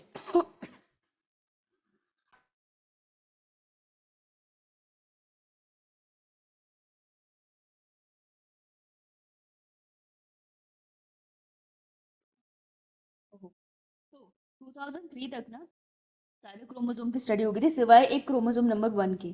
ठीक है, तो क्रोमोसोम नंबर 1 जो था ना, वो नहीं कंप्लीटली स्टडी हो पाया था। पता है क्यों? क्योंकि वो सबसे बड़ा क्रोमोसोम है, तो ये बावला रह गया था। बाकी सारे क्रोमोसोम की स्टडी हो गई थी। तो ये एक्सपेक्टेड था कि 2003 में कंप्लीट होगा, लेकिन ये कंप्लीट हुआ 2006 में। तो नीट का एक क्वेश्चन यहाँ से आता है, कब एक्सपेक्टेड था, कब कंप्लीट हुआ? और सारे क्रोमोसोम की स्टडी कंप्लीट हो गई थी बाय 2003 एक्सेप्ट क्रोमोसोम नंबर 1। तो उसका ये पूछ सकते हैं, समझ आए? मैम। समझ आई या नहीं? Yo ma'am. Chromosome yo number 1 study was completed by 2006। तो ये वाला पॉइंट लिख लो। ठीक है, ये एटलीस्ट 3 या पॉइंट लिख लो। बाकी तो वैसे एनसीईआरटी में लिखे हैं, चाहे तुम नोट्स के फॉर्म में इसको भी बना सकते हो। बेटे इस प्रोजेक्ट की वजह से हमें अपने जीन्स पता चले हैं ना क्रोमोसोम पे, तो जो डिजीजेज है ना उसको आइडेंटिफाई करना इजी हो गया है। हम ये सब क्यों कर रहे हैं? ताकि हमें अगर नॉलेज होगी कि क्रोमोसोम कैसा है, तो कोई बीमारी भी तो ढूंढ पाएंगे ना। अब किसी को बीमारी होती पता नहीं चलता दिक्कत कहाँ पर है। लेकिन हाँ, स्किन के पिगमेंट में बीमारी, और मुझको पता है कि यार ये 6 क्रोमोसोम नंबर के ये वाला जीन रिस्पॉन्सिबल है स्किन की पिगमेंटेशन के लिए। तो मैं इधर उधर सिर मारने की बजाय सीधा उस जीन को जाके देखूंगी कि इस इंडिविजुअल में स्किन से बीमारी है ना, क्या इसका जीन से लेना देना है? अगर जीन से लेना देना तो बढ़िया, मैं ऐसी मेडिसिन डिजाइन करूंगी कि सीधा उस जीन को इफेक्ट करे रेदर देन किसी और चीज को। तो हमें बीमारियां पता करने के लिए ये जीन की आइडेंटिफिकेशन बहुत जरूरी है, इसलिए ह्यूमन जीनोम प्रोजेक्ट बहुत ज्यादा इंपॉर्टेंट है। इसलिए यहाँ पर तुमको इंट्रोड्यूस करते हैं, डिटेल में तो जाते नहीं। आगे बढ़ू। यो मैम। इन्होंने एनसीईआरटी ने एक डेटा दिया है, क्योंकि मुझे बहुत बोरिंग लगता है तो मैंने उस पर ड्राइंग बना दी। ठीक है, क्योंकि दिया मैं क्या करूं। तो इन्होंने कहा कि सोचो अगर मैंने ये सारी चीजें पेपर पे लिखनी होती तो मुझे ऐसे एक कॉपी लेनी पड़ती जिसमें 1000 पेजेस होते और हर एक पेज में मैं 1000 वर्ड लिखता या लिखती। मेरे पास एक कॉपी होगी जिसपे 1000 पेजेस होंगे और हर पेज के ऊपर मैं एटलीस्ट 1000 वर्ड्स लिखूंगी। तो ऐसे ही मुझे 3300 बुक्स लगेंगी सारा जीनोम की इंफॉर्मेशन लिखने के लिए। ये उनका एस्टिमेट था। तो उन्होंने सोचा कि ऐसे तो हम कॉपियों में भरते रह जाएंगे, हमको कोई नई टेक्निक चाहिए। तो ह्यूमन जीनोम प्रोजेक्ट की वजह से एक नई ब्रांच ऑफ साइंस को जन्म मिला जिसे हम कहते हैं बायो इन्फॉर्मेटिक्स। बायो इन्फॉर्मेटिक्स क्या है? Bio informatics is a branch of science जो क्या करती है, जो सॉफ्टवेयर बनाती है। ऐसे सॉफ्टवेयर बनाती है जो इतना बड़ा बड़ा कॉम्प्लेक्स डाटा रिकॉर्ड करने में, जितने बड़े कॉम्प्लेक्स डाटा को छोटे छोटे फॉर्म में लिखने में, स्टोर करने में और प्रोसेस करने में काम आता है। ठीक है, तो अगर ह्यूमन जीनोम प्रोजेक्ट की इंफॉर्मेशन हम पेजेस पे लिखते तो हमारे को 3300 बुक्स लग जाती with 100,000 pages in each book and 1000 words in each page. तो इसको घटाने के लिए एक नई ब्रांच ऑफ साइंस को जन्म दिया जिसको कहते हैं बायो मतलब लाइफ एंड इन्फॉर्मेटिक मतलब इंफॉर्मेशन साइंस को इन्वॉल्व कर लो, जिसमें कुछ नहीं करते, सॉफ्टवेयर बनाते हैं और उन सॉफ्टवेयर की मदद से हम ये सारी इन्फॉर्मेशन को स्टोर कर लेते हैं और इजीली प्रोसेस कर लेते हैं। तो बायो इन्फॉर्मेटिक्स बहुत यूजफुल होती है साइंस के डेटा को स्टोर करने के लिए। ठीक है, तो ये क्वेश्चन बन सकता है कि बायो किस ब्रांच ऑफ साइंस को ह्यूमन जीनोम प्रोजेक्ट ने जन्म दिया। तो ह्यूमन जीनोम प्रोजेक्ट को सक्सेसफुल होने के लिए बायो इन्फॉर्मेटिक्स का जन्म हुआ, तो इसने इसको बर्थ दिया। ठीक है, तो ये नीट का क्वेश्चन एक बन सकता है इजी में। Got it? ये मैम। चलो आगे बढ़ू। ये मैम। ओके, इसको हम मेगा प्रोजेक्ट भी कहते हैं। ठीक है, मेगा ये वर्ड ना कई कई बार ना मैंने क्वेश्चंस की स्टेटमेंट में देखा है, तो इस वर्ड को याद रखना।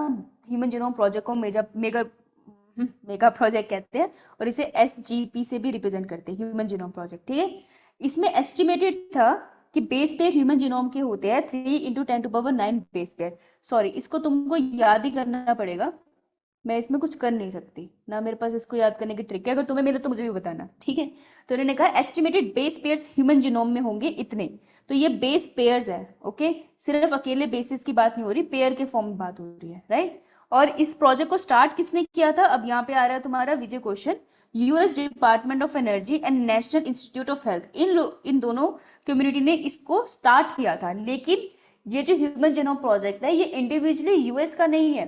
ह्यूमन जीनोम प्रोजेक्ट को और लगभग 20 कंट्रीज थी जहाँ पे 20 डिफरेंट लैब्स थी जो इस जीनोम को स्टडी कर रही थी। मतलब जैसे क्रोमोसोम नंबर 1 की स्टडी हमारी लैब में हो रही है, तो क्रोमोसोम नंबर 2 की स्टडी चाइना में कहीं हो रही है, क्रोमोसोम नंबर 3 की स्टडी US में कहीं हो रही है। तो बहुत सारी कम्युनिटीज ने मिलकर इसको स्टडी किया है। ठीक है, लेकिन इसको स्टार्ट किया था US department of energy and national institute of health ने। तो ये एक नीट का क्वेश्चन बनता है, स्टार्ट किसने किया।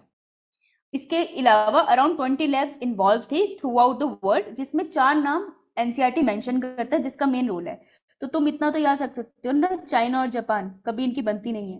तो चाइना और जापान इसमें इन्वॉल्व थे और इसी के हिसाब से जो मोस्टली लोग ना मेडिकल की स्टडी करने के लिए फ्रांस और जर्मनी बहुत जाते हैं MBBS करने के लिए, मैंने बहुत देखे हैं।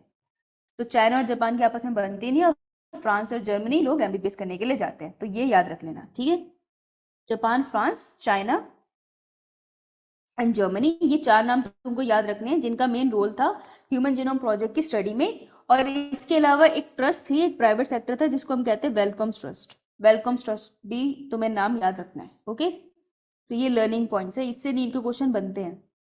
समझ आई? मैम जो ये वेलकम ट्रस्ट थी वो यूके की थी। लेकिन वो तुमसे नाम पूछते हैं ट्रस्ट का specifically. Done ma'am. Okay, ma'am चलो आगे। चलो यस आगे मैम। बढ़ते हैं। गोल भी बहुत इंपॉर्टेंट है भैया, इससे सीधे सीधे क्वेश्चन आते हैं और NCERT की लाइन ही इंपॉर्टेंट है। खबरदार किसी ने एक्स्ट्रा बुक पढ़ी इसमें तो बिल्कुल मत पढ़ना, अपना दिमाग खराब करने की बात है। ठीक है, यहीं पे स्टिक करना, इसी से क्वेश्चन आएगा। तो सम ऑफ द इम्पोर्टेंट गोल्स क्या थे HCP के, वो क्या जानना चाहते थे। ठीक है, क्या गोल था उनका, लक्ष्य क्या थे। जैसे तुम्हारा गोल क्या है, नीट क्रैक करना या अच्छे मेडिकल कॉलेज में डालना, तो वैसे ही ह्यूमन जीनोम प्रोजेक्ट का गोल क्या था। पहला, आइडेंटिफाई ऑल अप्रोक्सीमेटली बोला ना, उनको तुक्का था कि इतने जीन्स है लेकिन श्योर नहीं थे। ठीक है, तो वो क्या चाहते थे, वो आइडेंटिफाई करना चाहते थे सारे के सारे ह्यूमन DNA के जीन्स को।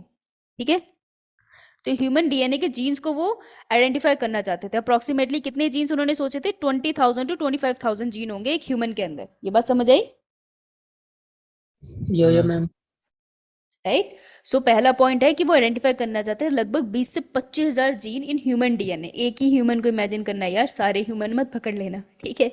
उसके बाद determine the sequence of 3 billion chemical base pairs that make up human DNA. देखो पहले यहाँ पे वो जीन की बात कर रहे हैं। जीन क्या होते हैं? न्यूक्लियोटाइड के सीक्वेंस से बने होते हैं, राइट। और यहाँ पे वो 3 बिलियन बेस पेयर्स की बात कर रहे हैं। बेस पेयर मतलब AT, ये एक बेस पेयर है। तो ऐसे ही 3 बिलियन बेस पेयर्स को वो स्टडी करना चाहते थे, ये उनका एस्टिमेट था। तीसरा, ये बात समझ आई ना, जीन और बेस पेयर का फर्क? यो ठीक है। तीसरा, store this information in databases. Databases वही बायो इन्फॉर्मेटिक्स, वो सारी इन्फॉर्मेशन को डेटाबेस में स्टोर करना चाहते हैं ताकि अगर ये इन्फॉर्मेशन इंडिया को चाहिए तो भाई वो इंडिया को कॉपियां थोड़ी भेजते रहेंगे अपनी, वो सीधा डेटाबेस फॉरवर्ड कर देंगे सॉफ्टवेयर के थ्रू, हम भी एसेस कर लेंगे, right. Improve tools for data analysis. Obviously human genome project में वो और नए टूल्स भी लाना चाहते थे। इस स्टडी को करने के लिए भी बहुत सारी इंजीनियरिंग की जरूरत होगी, तो जब हम स्टडी करेंगे तभी तो नए टूल्स आएंगे। Transfer related technologies to other sectors such as industry. जो भी रिलेटेड टेक्नोलॉजीज है वो हम फिर आगे के सेक्टर्स में भी बांट देंगे, मेडिसिन में। Address the ethical, legal and social issues that में अराइज फ्रॉम द प्रोजेक्ट। एक और गोल था उनका, दैट इज LC। LC की फुल फॉर्म आ सकती है, तो यहाँ पे डालो इंपॉर्टेंट, बुक में लिख लो यहीं पे important. LC stand for, E stand for ethical, L stand for legal and S stand for social. Social issues, अगर मैं बैठी हूँ और मैंने क्रोमोसोम नंबर 1 देखा और मैं कह रही हूँ मैं इसके सारे जीन की इन्फॉर्मेशन निकाल रही हूँ, तो इससे लोगों को प्रॉब्लम हो सकती है। जैसे कि एथिकल इशू अराइज हो सकते हैं। एथिकल इशू इज कि सब कुछ गॉड ने क्रिएट किया है या ये सब कुछ नेचर में है, आप कैसे इसको स्टडी कर सकते हो? अगर आप इसको स्टडी करके इसमें छेड़छाड़ करोगे तो वो तो नेचर के खिलाफ है। तो ये एथिकल रीजन होते हैं। लीगल इशू, मैं वो स्टडी कर लिया, ऐसे लीगल इशू आ सकते हैं। सोशल इशू, सोसाइटी परमिट नहीं कर रही इस तरीके के एक्सपेरिमेंटेशन कि ऐसे लोग इसको टेररिज्म में यूज कर सकते हैं इस इंफॉर्मेशन को। तो इस तरीके के इशू को एड्रेस करना भी ह्यूमन जीनोम प्रोजेक्ट का काम था। जब भी कोई साइंस में रिसर्च होती है तो इश्यूज आते हैं। तो LC की कंप्लीटली फुल फॉर्म आ सकती है, it stands for ethical, legal and social issue. और SGP प्रोजेक्ट का ये भी गोल था कि इन सबको भी एड्रेस करे। सिर्फ काम नहीं कर सकते, आपको लोगों को भी बताना पड़ता है कि आपके काम से नुकसान नहीं होने वाला, तो वो आपको सपोर्ट करे। ये बात समझ आई? या मैम। मैम। ठीक है। तो this is very important LC, इसे नहीं भूलना। Next page. मेथड क्या थे? देखो, अगर तुमको पता नहीं अभी तक तो मैं एक बार बता देती हूँ कि अगर ये DNA है तो मेरा पूरा DNA है, ठीक है। मेरे DNA में ना सिर्फ 2% है जो प्रोटीन बना रहा है, लगभग 2% है जो प्रोटीन बनाएगा। बाकी सारा DNA, लगभग 98% DNA का क्या हुआ? 98% सेगमेंट ऑफ DNA कुछ नहीं करता, उसको हम कहते हैं जंक DNA। तो DNA ही DNA है, ऐसे अलग सा कोई जंक DNA नहीं आता। सिर्फ 2% है जो प्रोटीन बना रहा है, बाकी का सबका सब वेला पड़ा है।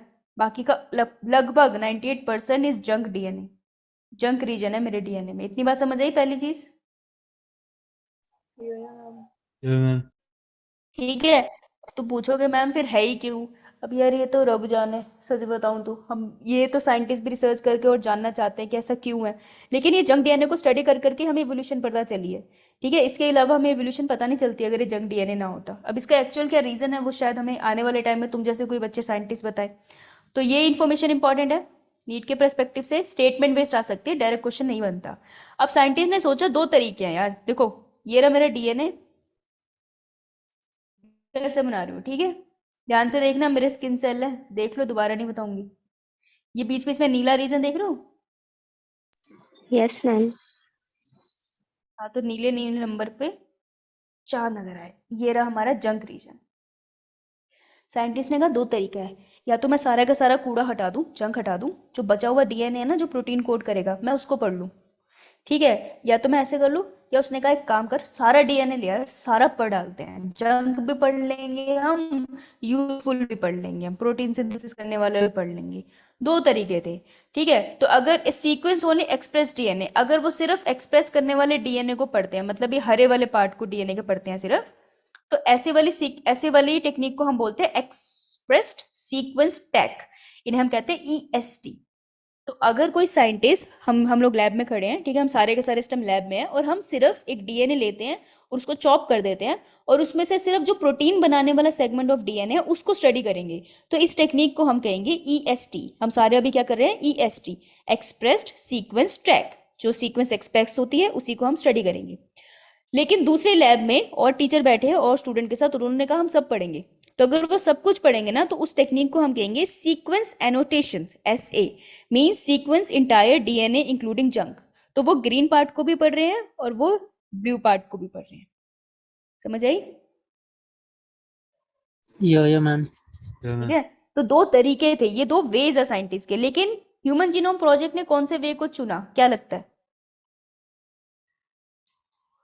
सिर्फ प्रोटीन बदला, हाँ, हीट लगता करना। है ना ESG ऐसा लगता है ना कि स्मार्ट बेटा वो जानना चाहते हैं डीएनए को बहुत डिटेल में।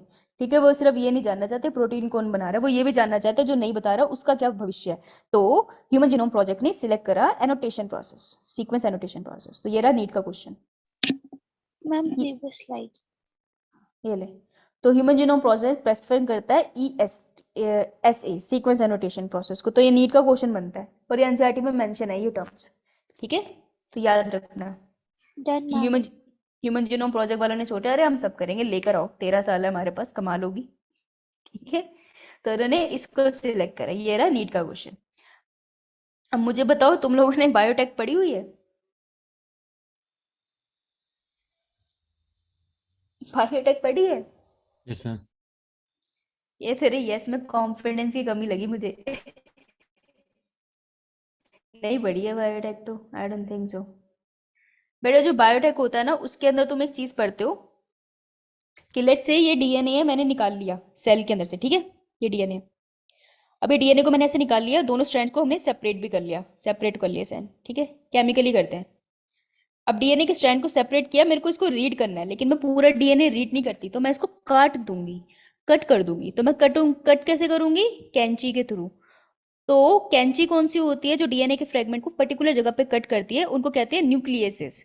और जो बीच बीच में से डीएनए को कट करती है उसको कहते हैं एंडोन्यूक्लियसेस, और इन्हें हम कहते हैं रिस्ट्रिक्शन एंडोन्यूक्लियसेस। तो ये कैंची आके डीएनए को ऐसे फ्रेगमेंट में कट कर, ये देख रहे हो तुम, पिंक कलर के डीएनए के स्ट्रैंड थे, ये वन स्ट्रैंड है 3 prime to 5 prime, 5 prime to 3 prime.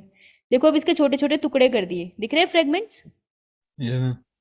ठीक है, तो ये डीएनए रिस्ट्रिक्शन एंडोन्यूक्लियस ने कर दिए। अब ये जो छोटे छोटे फ्रेगमेंट्स बन गए हैं ना, वो टोपोआइसोमरेज को ही कहते हैं। ओके विजय, तो ये जो छोटे छोटे फ्रेगमेंट बन गया ना, अब मुझको ना इसका नंबर इंक्रीज करना है, क्योंकि मैंने तो एक डीएनए निकाला ना मेरे स्किन सेल से। अब बार बार थोड़ी तुम मेरे स्किन सेल्स को निकालते रहोगे, उससे डीएनए निकालते रहोगे। तुम एक निकाल लो और उसकी मल्टीपल कॉपी कर लो, फोटो कॉपी कर लो। तो अगर मुझे इसे फोटो कॉपी करनी है तो मुझे फोटोस्टैट मशीन में डालना पड़ेगा। तो अगर मुझे इसका नंबर इंक्रीज करना है तो मुझे इसे एक होस्ट सेल में डालना पड़ेगा, एक ऐसे सेल में जिसके अंदर इसका नेचुरली नंबर इंक्रीज हो जाए। लेकिन ये मैं डायरेक्टली नहीं डाल सकती क्योंकि ये डीएनए के फ्रेगमेंट है, तो मुझे इसे किसी वेक्टर से अटैच करना पड़ेगा। ठीक है, लेट्स से वेक्टर हो गया हमारा कोई बैक्टीरिया। तो बैक्टीरिया का एक सर्कुलर डीएनए है, मैंने उसमें थोड़ा सा कट लगा देना है और इस कट में अपने वाले डीएनए के फ्रेगमेंट को डाल देना है। Yes Sahil, it's a non coding region. So अब ये फ्रेगमेंट यहाँ डल गया ना बैक्टीरिया के क्रोमोसोमल डीएनए के साथ, ये बैक्टीरिया का डीएनए है।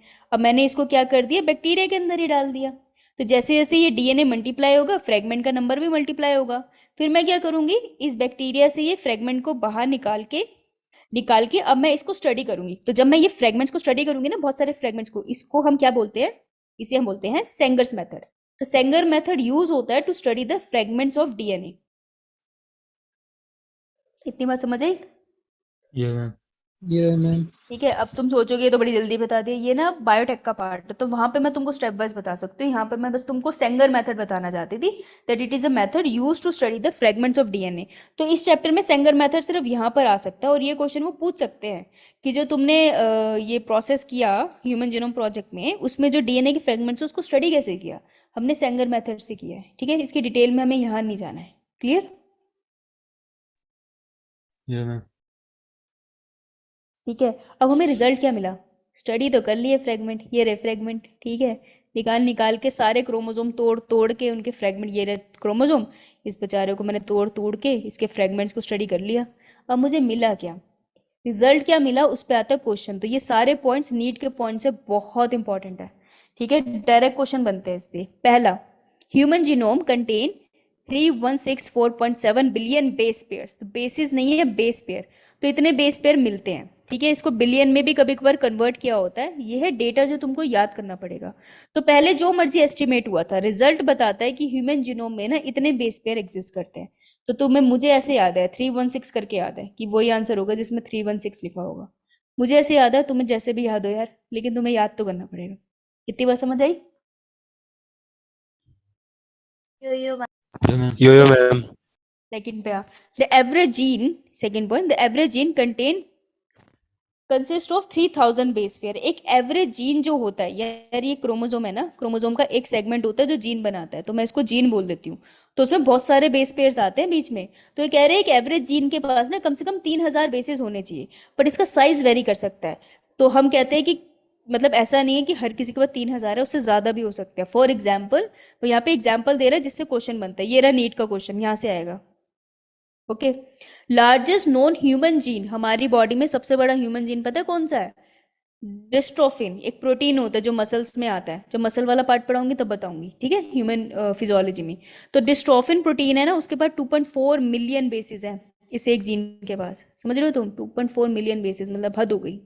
तो लार्जेस्ट, तुमसे पूछ सकते हैं कि कौन सा प्रोटीन है जिसके पास लार्जेस्ट जीन्स होते हैं, लार्जेस्ट जीन से वो प्रोटीन बनता है, तो वो है डिस्ट्रोफिन। समझ आई? तो ये जीन है, ये जब आगे जाके ट्रांसलेशन करेगा तो उससे बनेगा हमारा डिस्ट्रोफिन प्रोटीन। तो ट्रांसलेट करने के लिए जो जीन का अमाउंट था वो बेसिकली कितना है? 2.4 मिलियन बेसिस। समझ आई? Yo ma'am. ठीक है, तो ये हो गया बहुत इंपॉर्टेंट पॉइंट नीट के परस्पेक्टिव से। Next, the total number of genes is estimated at 30,000, much lower than previous estimate. पहले सोचते थे ह्यूमन जीनोम प्रोजेक्ट से पहले कि यार ह्यूमन जीनोम का जो मतलब नंबर ऑफ जीन्स होंगे ना वो लगभग 80,000 से 1,40,000 तक होने चाहिए। लेकिन जब हमने एसजीपी किया तो पता चला सिर्फ 30,000 जीन्स अपने पास। साइज अलग लगा लेकिन जीन्स 30,000 है। Almost all 99.9% nucleotide bases are exactly same in all people. मतलब तुम्हारे मेरे जीन, हम सबके बीच में ना, हम जितने ह्यूमन है 99.9% हम सेम ही है एक दूसरे से। ये बात हमें पता चली। ओके, ये दो पॉइंट्स समझ आया? Yes ma'am. ये चीज हम इवोल्यूशन में देखेंगे कि हम चिंपैंजी से कैसे बहुत सेम है ना। ये भी सही। Next point is the functions. ये सारे पॉइंट्स वैसे बेटा एनसीईआरटी में रिजल्ट में लिखे हैं पेज 120 में, पर हाँ तुम अंडरलाइन कर सकते। चलो चल, the functions are unknown for over 50% of the discovered genes. अब इसमें कंफ्यूज मत हो जाना, ठीक है। अगर ये डीएनए है तो इसका 2% ही है जो कोड फॉर प्रोटीन। ये एक इन्फॉर्मेशन थी जो मैंने तुमको दी। फिर उसके बाद मैंने बोला कि जो जीन्स हमने डिस्कवर किए हैं ना उसमें लगभग 50% जीन्स का हमें फंक्शन नहीं पता है। तो इसके अंदर जितने भी जीन्स है उनमें सिर्फ 50% जीन का लगभग हमें फंक्शन पता है, बाकी 50% का अपने को फंक्शन ही नहीं पता जीन का। हम तुक्का मार रहे हैं कि शायद इससे ये बन रहा है। तो धीरे धीरे डिजीज जब किसी को होती है इन सबसे हमें धीरे धीरे फंक्शन पता चलते हैं, ठीक है। तो इन्फॉर्मेशन अभी भी इनकरेक्ट कंप्लीट है। Got it? तो मुझे पता है ये क्रोमोसोम है और ये कैसा क्रोमोसोम है क्या हो गया मुझे? अरे इरेजर, क्रोमोसोम भी डर गया होगा या पागल होगी। ये क्रोमोसोम है, ओके भी नहीं बन रहा। ओके, अजीब सा क्रोमोसोम है। और लेट्स से मुझे यहाँ पर भी जीन मिल गया, मुझको मतलब यहाँ जीन मिल गया, मुझको यहाँ जीन मिल गया। मुझे इसका फंक्शन नहीं पता लेकिन मुझे जीन डिस्कवर हो गया है, ठीक है। तो मैंने जीन देख लिया लेकिन इससे जो भी बन रहा है ना मुझे उसका फंक्शन अभी तक समझ नहीं आ रहा है यार ह्यूमन बॉडी में क्या कर रहा है। तो ऐसे लगभग 50% है जीन्स जिनका फंक्शन नहीं पता। ये बात समझ आई? Yo ma'am. आजा फिर। Less than 2% of the genome codes for protein, ये तो मैंने बता दिया तुमको। Repeated sequence make a very large portion of the human genome, जैसे कि एएजी एएजी एएजी कोड तो कुछ नहीं कर रही, लेकिन ये बहुत बार मैं देख रही हूँ कि अगर मैंने ये सीक्वेंस ली, डीएनए को खोल के दिखा रही हूँ मैं तुम्हें, अगर मैंने देखा कि यहाँ पे कुछ भी सीक्वेंस है लेकिन बार बार ये AAG रिपीट हो रही है। तो ऐसी कोई भी सीक्वेंस, सिर्फ AAG नहीं होती, बहुत होती है ऐसे कोई भी सीक्वेंस जो बार बार रिपीट होती रहती है, उनको हम कहते हैं रेपिटेटिव सीक्वेंसेस। तो ये DNA में ना बहुत देखी गई है, जो कोड तो कुछ नहीं करती पर आती रहती है बार बार, ठीक है। जंक DNA का पार्ट होता है ये, समझ आई? Yeah, ma'am. माइक बंद कर ले बेटा। अब देखो, repetitive sequences are stretch of DNA sequences, यहाँ पर इन्होंने एक्सप्लेन किया है, ठीक है। तो ये हो गया important. Repetitive sequences are the stretch of DNA, मतलब DNA का एक छोटा सा पार्ट है, that are repeated many times, sometime hundreds to 1000 times, सोच लो 1000 बार रिपीट हो रही है। They are thought to have no direct coding function, कोई डायरेक्ट कोडिंग फंक्शन नहीं है। क्वेश्चन यहाँ से बनेगा नीट का, coding function none of the above. तो याद रखना, no direct, but they shed light on chromosome structure, dynamic and evolution. तो उनका रोल क्या है, वो इवोल्यूशन के बारे में हमें बताती है, क्रोमोसोम के स्ट्रक्चर के बारे में इंफॉर्मेशन देती है, ठीक है। इवोल्यूशन से क्वेश्चन बन सकता है, तो इस पॉइंट से 2 क्वेश्चन बनते हैं, समझ आई? Yeah, ma'am. चलो बस एक पॉइंट सुन लो फिर छोड़ती हूँ। क्रोमोसोम नंबर जो 1 होता है उसके पास मैक्सिमम जीन है, और क्रोमोसोम नाम जो Y होता है वो हमारा सबसे छोटा क्रोमोसोम है। तो याद है सेक्स क्रोमोसोम होते हैं X एंड Y, राइट। तो X बिग है as compare to Y smallest है सारे क्रोमोसोम में। तो उसके पास जीन भी तो छोटे होंगे ना, जिसका स्ट्रक्चर छोटा है। तो इसके पास सिर्फ 2, 3, 1 जीन है, वाइल Y जो फर्स्ट क्रोमोसोम है हमारा, उसको तो हमें रीड करने में 3 साल एक्स्ट्रा लगे थे, है ना। तो इसका पास जो जीन्स है वो 2968 है। अभी तुमको रट्टा मारना पड़ेगा इस केस में, बस याद रखना क्रोमोसोम नंबर 1 जो है हमारा वो लार्जेस्ट है, और जो क्रोमोसोम नंबर Y है वो हमारा स्मॉलेस्ट है। Yes, Yeah, ma'am. पक्का? Yeah, ma'am. Yeah, ठीक है। Yeah, ma'am. गुड। तो नेक्स्ट लेक्चर में हम DNA फिंगरप्रिंटिंग करेंगे, और एक NSP का कॉन्सेप्ट है, वो मैं तुमको फिर नेक्स्ट लेक्चर में समझाऊंगी। किसी को डाउट है तो बताओ।